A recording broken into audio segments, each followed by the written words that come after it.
За, welcome back to Jana's channel.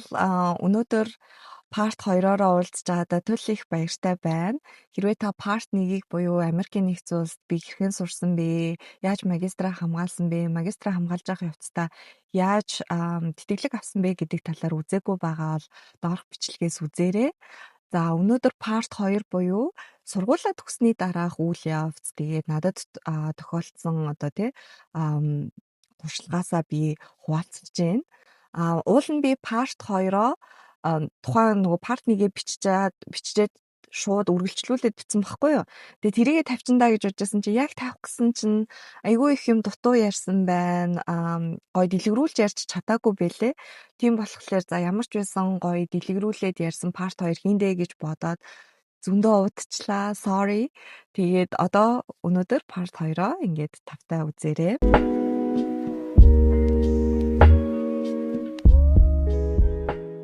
Америкийн нэгдсэн улсад сайхан сургуулаа олоод төгсөөд тэтгэлэг аваад ингээд амжилттай сураад төгссөн. За төгссөний дараа ажлаа яаж олох вэ гэдэг асар том асуулт гарч ирдэг. Тэр бол маш чухал. Тэр ярьжсэн те сургуулаа төгсгөөсөө өмнө юу н ажлаа олсон байх хэрэгтэй байдгаа. Тэгэхгүй бол сургууль төгсөөд ажил олох амар хэцүү байдгаа гэж хэлжсэн. Надад бол сургуулаа төгсөөд ажил олгоод маш хэцүү байсан. За яагаад вэ гэдгийг би та хэдэд хэлж өгье. Олон улсын оюутан ер нь бакалавраарч бай, магистраарч бай төгсөөд сургуулаа төгсөөд 1 жилийн хугацаанд албан ёсоор ажиллах эрхийг Америкийн нэгдсэн улсаас олгодог. За энэ эрх нь болохоор сургуулаа төгсгөөс өмнө юм уу төгссний дараа ч үж болдог баха. 90 хоногийн дотор тэр эрхт apply хийгээд авдаг байхгүй юу. За тэгээ тэр эрхэд apply хийгээд бүх юм нь окей байх юм бол ажиллах эрхчин олгогддог. Ажиллах эрхчин олгогдохдоо тухайн тамга дарсан өдрөөс ахуулаад яг 1 жилийн хугацаанд олгогддог. Хэрвээ тэр хугацаанд ажил олоод хийж чадаагүй болвол тэгэл тэр эрхчин ингээл алга болчихно. Тэр эрхчин бас зөвхөн таны төгссөн мэрэгжилтэй холбоотой тийм ажлаар ажиллах эрхийг ч олгодог гэсэн. Та нар өөрсдөө ер нь Америкт байгаа эсвэл Америкт ирэх сонирхолтой бол тэр талаар илүү дэлгэрэнгүй судалгаа хийгээрэй. За хэрвээ STEM буюу компьютер, инженер, технологийн чиглэлээр сурсан бол бүр 3 хүртэлх жилийн тийм ажиллах эрхийг олгодог. За түрүүчийн бичлэг дээр нэг хүн асуусан байсан ямар чиглэлээр сурч төгссөн бэ гэд тэр талаар бас бичлэгээ эхлэхээ өмнө ярих гэж бодлоо. За би Монгол Улсын их сургуулийг сэтгэл судлаачийн мэрэгчлэр бакалаврыг нь төгссөн. Сурж байхдаа ерөнхийдөө илүү байгууллагын сэтгэл судлалын чиглэлээр суралцж байсан. Төгсөөд байгууллагын сэтгэл судлалтаа ерөнхийдөө хүний нөөц, сургалт, судалгаа гэх чиглэлүүд ерөнхийдөө илүү ойрхон нэг хүрээнд явдаг учраас би хүний нөөцөөр ажиллая гэж шийдээд тэгээд Монголд сургуулаа төгсөөд хүний нөөцөөр 1 жил бол яг ажилласан. Дараа нь бас л нэг тийм томоохон компанид сургалтын мэрэгчлэлтнээр ажилд орж исэн. Тэгээд сургалтын мэрэгчлэлтнээр 1 жил ажиллаад дотроо твшээд менежер болоод жил явсан. Тэгээд Америк руу магистрт сурахаар хэлний бэлтгэлээр ирсэн байгаа. Ер нь би ийм хүний нөөц, сургалт, судалгааны чиглэлд илүү дуртай юм чинь тэр чиглэлээрээ ер нь сурыг гэж шийдээд төгссөн яг магистрийн чиглэл болохоор Organizational Leadership and Learning буюу байгууллагын удирдлага тэгээд сургалт хэрхэн organizational learning явдаг бэ гэдэг талаар ерөнхийдөө судалж сурсан байгаа. Таашдаа би хүний нөөцөөрч ажиллаж болох юм байна. Сургалтын мэрэгчлэлтнээрч ажиллаж болох юм байна. Менежер удирдлагын түвшинд ч ажиллаж болох юм байна гэдэг ийм хүрэх чадвартай учраас ер нь энэ чиглэлийг сонгож сурсан байгаа. Америкт магистраар ялангуяа та сурах гэж байгаа бол нэг зүйлийг маш сайн анхаараарай гэж би хэлмээр байна. За нэгдүгээр магистрийнхаа программыг сонгохдоо зүгээр сэтгэл хөдлөлөөр сонгохгүй яг маш сайн уул сууртай бодож агаад дараачийн зорилго чинь юу вэ гэдгээсээ шалтгаалж агаад мэрэгчлээ сонгоорой. Америкт магистраа төгсөөд Америк хүмүүс нь өөрсдөө ажлын байраа олгоод одоо secure хийхэд айгүй хэцүү байдаг учраас ямар мэрэгчлэр төгсөх вэ гэдэг чинь туйлын чухал шүү. За яагаад хэцүү вэ гэдгийг би өөрийнхөө туршлага дээр хэлж өгье л та. Сургуулаа төгсөөд apply одоо янз бүрийн ажлуудад apply дангууд хамгийн түрүүнд screening shot буюу чиний application-ийг чинь ингээд заавал хүн бол үздэггүй. Юу нэг хөвчлэн ялангуяа том газрууд бол дандаа AI юм уу аль эсвэл ийм цаанаасаа ингээд нөгөө нэг application шүүдэг ийм системтэй болцсон байдаг. Тэгээ эхний шатанд application дээр чинь ингэж асуудаг байхгүй юу? Та цаашдаа ямар нэг байдлаар H1B1 буюу одоо тий ажлын тим визэнд apply дуулах шаардлагатай юу? Аль эсвэл цаашдаа одоо non картанд тий байгууллагаар дамжуулан apply дуулах шаардлагатай юу гэж асуудаг байхгүй юу? За тэр асуултанд нь тим гэд хариулах юм бол нөгөө компани чинь хүн тэгэж apply-дах чадвартай эсэх дээрэс нь ер нь тийм хүсэл байгаа эсэх дээрээ тулгуурлаад чиний аппликейшнийг чинь шууд цаашаага оруулах уу үгүй юу гэдгийг шийдээд явцдаг. За олон улсын оюутнууд ялангуяа international students бол угаасаа non cardтай ажиллах хэрэгтэй ирдэггүй. Зөвхөн одоо 1 жилийн хугацаанд limited буюу хязгаарлагдмал ажиллах хэрэгтэй байдаг болохоор тэр асуултан дээр дандаа тим гэж хариулдаг. Тэгэхээр таны одоо 100 компаниас таныг одоо авах тийм боломж байсан бол тэр асуултанд yes гэж хариулснаар шууд автомат ороод 10 компани болж буурдаг гэсэн үг. Тэгэхээр таны ажилд орох одоо магадлал чинь ингээл хумигдаал буурал байна гэсэн үг байхгүй юу? Нэгдүгээр. За хоёрдугаарт гэх юм бол би яагаад нөгөө мэрэгчлээ сайн сонгох гээд байгаа вэ гэхлээр ийм мэрэгчл одоо иймч, сувилагч, инженер гэх мэтчлэн мэрэгчлүүд эсвэл одоо Америк улсад ингээд яг дутагдaltaй байгаа мэрэгчлүүдээр сурсан тохиолдолд дараа нь ажлын байр чинь арай илүү одоо мэдээж нээлттэй. Дээрээс нь нөгөө нэг хууль процедурын хувьд хамаагүй илүү flexible буюу уян хатан болж эхэлнэ тий. Жишээлх юм бол сувилагч, Америкт сувилагч маш одоо эрэлт мэрэгчлээ мэрэгчлүүдийн тоонд ордог. Тэгээд сувилагчаар одоо төгссөн, сувилагчаар одоо өмнө нь ажиллаж исэн хүмүүсийг ажилд авах туйлын сонирхолтой. Та нар бодоод үзтээ. Хүний нөөцөөр одоо Америк зөндөө олон хүмүүс сурсан. Тэр хүмүүсийг ямар ч удаад тэгээ ажиллах эрх мэрхийн асуудал байхгүй, англи хэлний асуудал байхгүй, соёлын асуудал байхгүй, ийм хүмүүсийг компаниуд авахыг хүсвүү? Аль эсвэл хаав эсэн тэр нэг гадаадаас ирсэн одоо англи хэлний хувьд ч яг тий native speaker шиг биш. За соёлын хувьд ялгаатай. За тэгээ дээрэс нь ийм одоо тий асуудлуудтай хүнийг ажилд авахыг хүсвүү? Тэгэхээр ингээд үүр байгаа зү. Тэгэхээр сурсан ч ер нь ажлын байран дээр ороход жоохон хэцүү юм байна гэдгийг бол ойлгосон. Яаж ойлгосон бэ гэхлээр би сургуулаа төгсөөд одоо аппликейшнийг бол баруун зүнгүү ингээд өгчөөсөн. За аппликейшн өгөхдөө нэг анхаарах зүйл нь гэх юм бол LinkedIn дээр сайн ажиллах хэрэгтэй. Ер нь компаниуд LinkedIn-ийг чинь аягүй сайн үздэг байхгүй юу? Тэгээ би LinkedIn-ээрээ дамжуулаад за ямар ч байсан нэг 4-5 компаниас бол ингээд ярилцлаганд орооч гэдэг тийм санал бол авч ирсэн. Гэтэ резюмегийн маш сайн хөгжүүлэх хэрэгтэй.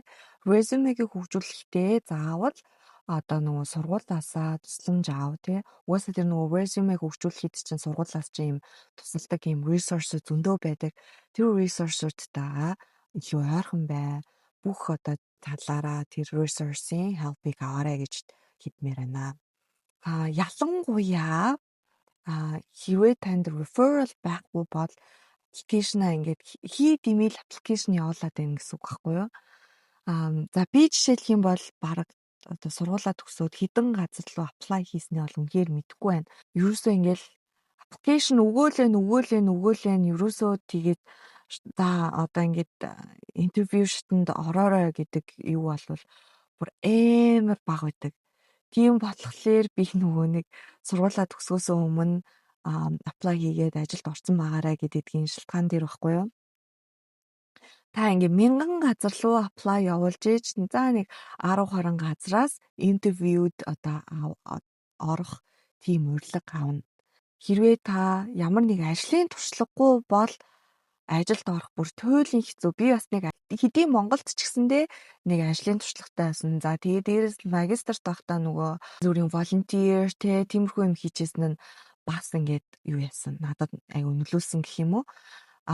Тэгээ ингээд би нөгөө амар олон газрууд руу apply хийгээлээдэг надад эргүүлээд нөгөө интервьюд ороорой гэдэг тийм юу ихгүй болохоор бүр ингээд шантраа сэтгэлээр унж эхэлж байгаа байхгүй. Тэгээ би за ямар ч байсан энэ хугацаанд волонтерч болтугай хийж нөгөө нэг ажлын туршлага одоо Америкт ажилласан гэсэн ажлын туршлагаа нэмэгдүүлэе гэж бодсон. За тэгээд тодорхой компаниудад волонтер хийж эхэлсэн. Газраас интервью хийх урилга орж ирээд тэгээд интервьюд нь очиод ингээд яасан чинь нилээн нааштай ерөнхийдөө болоод за тэгээд нэг газар нь хүний нөөцөөр авъя. Чи таалагдчихж байна гэд. Тастайгаа ер нь орохоор болоод цалин мөнгөө тохироод ингээд окей гэд. За тэгээд гэрээ мэрийгээ зургаар болоод бэжсэн чинь локдаун. Ковид локдаун болсон. За тэгсэн чинь нөгөө газар маань за байж аарай. Бид нар ингээд энэ яг юу болоод байгааг сайн ойлгохгүй байна тий. Одоо ингээд цаашдаа ер нь хизээ компани маань эргэж орох уу морох уу гэдгээ ер нь ярилцж байгаад чамд хариугаа өгнө гэд. За тэгээ нөгөө локдаун чинь бүр ингээд явсаар байгаад газраас минь за sorry ингээд бид нар одоо ингээд энэ ажлын байр бол хаагдлаа тий. Хүн авахааргүй боллоо гэд. Миний нөгөө хүсээд яг хүний нөөцөөр орох гэсэн газар маань худлаа болсон. За ингээ би дахиад ажилгүй дээрэс нь локдаунтай, ковидтай oh my god юу болоод байгааг нь мэддэхгүй ийм цаг хугацааг ер нь бол туусан. Гэхдээ би бас бууж өгөлгүй газрууд руу аппликейшнаа явуулаад ингээд байжсан. Миний нэг алдаа нь би зөвхөн application дээр анхаарад ингээд resume дээр анхаарад ярилцлага дээр анхаарад байсан хэрнээ би нөгөө referral буюу тухайн компанид ажиллаж исэн хүмүүсээс ингээд referral авсан хүнд компани илүү мэдээж нааштай хандна штэ. Тэр компанид одоо ажиллаж байгаа дуу хоолойтой хүн энэ хүн зүгээр шүү гэд ингээд recommend хийх юм бол тэр хүнийг илүү одоо хүний нөөцүүд тэр удирдлагынч тэр одоо авах гэж одоо илүү хүснэдэ тий. Тэрэн дээр бас та хэрвээ одоо ажил хайж байгаа бол эсвэл ажил хайхын өмнө дөнгөж ингээд бакалавр магистра эхлүүлсэн байгаа бол тэрэн дээр маш сайн анхаараарай. Хүмүүс ингээд айгүй кофе уудаг ер нь ингээд кофе митингүүд айгүй хийдэг байхгүй юу юм. Жишээлх юм бол одоо том компаниуд Deloitte одоо юу гэдэг PwC ч гэдэг юм уу тэр компаниудад ажиллаж байгаа эсвэл өөрийнхөө чинь сонирхож байгаа тэр газар ажиллаж байгаа хүмүүсийг кофенд ураад LinkedIn-ээр ингээд бичээд штэ тий. Эсвэл одоо та ямар нэг сургуульд сурж байгаа бол тэр сургуулийг төгссөн. Тэгээд таны сонирхож байгаа нэг газар ажиллаж байгаа тэр хүнтэй та ингээ холбогдоод хай те би ингээд таны сургуулийг ингээд байгаа те ийм мэрэгчлэр сурж байгаа ер нь таны энэ байж байгаа компанид ч ер нь цаашдаа юм орох сонирхолтой ийм хүн байна. Тэгээ ингээд тантай кофе ууж болох уу 10 минут кофе ууж болох уу те ингээд таны одоо энэ ажиллаж байгаа компани чи ер нь хэр компани вэ тэр талаар сонирхмоор байна. Би ер нь цаашдаа орох гэж байгаа тэр дээр та ингээд автаа болвол надад ийм зөвлөгөө өгч болох уу гэд ингээд ихтэйхэнтэй professional байдлаар ингээ ураад тэгээд ийм нэг 10 минутын 15 минутын кофе уугаад тэг хүмүүс эн чинь Америк хүмүүс амар гоё тэгж урайлгахын тэр invitation-ыг чи хүлээж авдаг байхгүй юу. Айгуу гоё урайлахгүй тэгээд тэгээ ер нь ихэнх хүмүүс зөвшөөрдөг. Зөвшөөрөхгүй байсан ч that's fine. Тэгээд тэр хүмүүс заавал зөвшөөрөх албагүй танд заавал өөрийнхөө үнэтэй хугацааны 10 минутыг заавал танд зарцуулах албагүй гэдгийг бас хэлмээр байна. Гэхдээ ер нь бол ихэнх хүмүүс айгуу гоё урайлгын хүлээж авдаг байхгүй юу. Тэр үед нь ингээд та одоо нэгдүгээрт өөрийгөө бас ингээд танилцуулна өөрийгөө рекламдах гэдэг шүү дээ тэр хүнтэй би одоо ийм сургууль сурж байгаа ийм бэкграундтай энэ компани одоо ийм мэргэжилтэнд ажиллах сонирхолтой байна ч гэдэг юм уу. Тэгээ зөвхөн өөрийгөө яриад авахгүй тэр компаниа бас судлана те. За ер нь энэ компанид ажиллахад танд ямархуу байдаг вэ? Ямар одоо тий соёлтой компани юм бэ? Ямар хүмүүсийг илүү одоо аваад идэх юм бэ? Тэр одоо байгууллагаас гадна одоо багийн ч соёл хэрвээ ч гэдэг юм уу ингээд асуултуудаа бас айгүй сайн бэлтэж агаад зөв асуултуудыг зөв цагт нь тавьж чадах юм бол тэр хүн одоо танд бас ингээд refer өгөх те одоо recommend тухайн ажиллаж байгаа компанида recommend хийх юм бүрэн боломжтой байдаг байгаа. Ийм recommendation авсан тохиолдолд ер нь бол ярилцлага чи арай илүү smooth тэгээ арай илүү таны ажилд орох магадлал чинь нэмэгдэнэ л гэсэн үг. Тэгэхээр өөрөө тэгж чадаагүй байхгүй юу? Нөгөө туршлагагүй дандаа ингээл аппликейшнаа ингээл бэлтэж байгаа л тэгэл аппликейшнууд руу ингээл 500 600 газар руу явуулаад те тэгэл интервью өрхийн ингээд ингэж хүлээгээл тэгээ интервью дуудангууд нь ингээл айгу баярлж очиол те яг ингээ өөрийнхөө хэмжээнд интервьюдэ бэлтчихэл байгаа юм л та тэгээ ингээл ярилцчихсэн тийм одоо түүхтэй гэсэн үг. Тэгээ зарим интервьюд болохоор би айгүй муу орж исэн яагаад гэвэл ингээд сандраад ингээд нөгөө ярихжсэн юмнуудаа ярьж чадахгүй тэг ингээд нэг л болтгоо штэ тэгжсэн тохиолдлууд бол надад зөндөө байгаа. Хүмүүс ер нь ажилдаа ингээд масктай тий явдаг.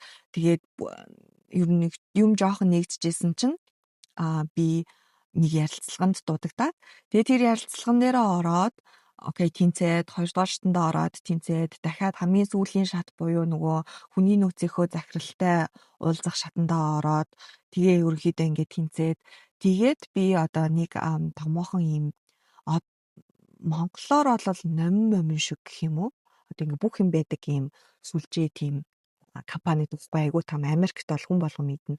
Тэрний одоо нэг юм бранчийнх нь хүний нөөцөөр ажилд орж исэн. Миний ажил болохоор яг хүний нөөцийн ажилтан. Гэтэ ер нь ингээд скрининг хийдэг.